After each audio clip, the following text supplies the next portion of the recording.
Thank you for watching, liking, commenting, sharing, and subscribing right now. Hi, I'm Casey Gocher, and I'm coming to you from the Customer Engagement Center at AMD. Chris, wanted to say thanks for joining us. I had a demo I wanted to show you. I think a lot of people today are watching a tremendous amount of video online. A lot of people making it too. A lot of people making videos as well.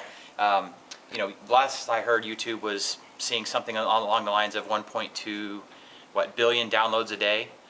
So it's definitely a very highly relevant usage model that people are very concerned with, and we're trying to actually make that experience better. So what I want to show you today is something that we've done. We've worked with Adobe to create a newer version of the Flash player, which is what's responsible for something like 99% of the video that's on the web.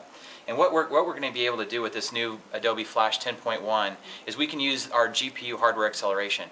Now, why that's important to you is the GPU is actually a much more efficient way of processing video than the CPU.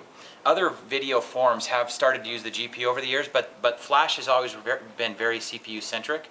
Now the challenge with that is, as we move more to a mobile lifestyle, the more that the CPU runs and the harder and faster that it runs, the more it wears your battery down. So you don't get a chance to watch as many videos. If you're a fan of Hulu, for instance, maybe you can watch less TV shows or not get through an entire movie because it's really taxing on the battery. So what we set out to do was two things. One, how do we make it much more efficient, take advantage of the parts of the computer that are designed to do this? Mission accomplished. We're able to do a lot of the offload to the GPU thanks to the help of the Adobe engineers. And then the other thing that I wanted to show you is really how we can actually make the experience better as we're doing that. So in addition to better battery life, I wanted to show you an example of how we can actually make the footage look better than what it would look like otherwise. And so what you're going to see here is kind of a side-by-side. This isn't simulated, this is actual captures. It may be difficult to translate in my recording, but what I'm seeing is a greater amount of sharpness on the right side compared to the left. It's a lot blurrier. So basically existing videos like on YouTube that were of lesser quality are just going to be looking better. Yes. With the Adobe Flash Player 10.1 update in conjunction. Absolutely. With the optimizations you've been making. Absolutely. So a couple things you're going to see is you'll see some additional sharpness around some of the detail areas, and then you'll also see much more vibrant colors on this side of the screen than you see over here. No, that is definitely absolute. I mean, like I said, I don't know how it's going to translate in my recording, but are the whites whiter on the this screen on the right side, or is it just my eye? No, you're very perceptive. This particular demonstration here was meant to show the difference. In the snow over here looks a little dirty, a little yellowy, and that happens with compression.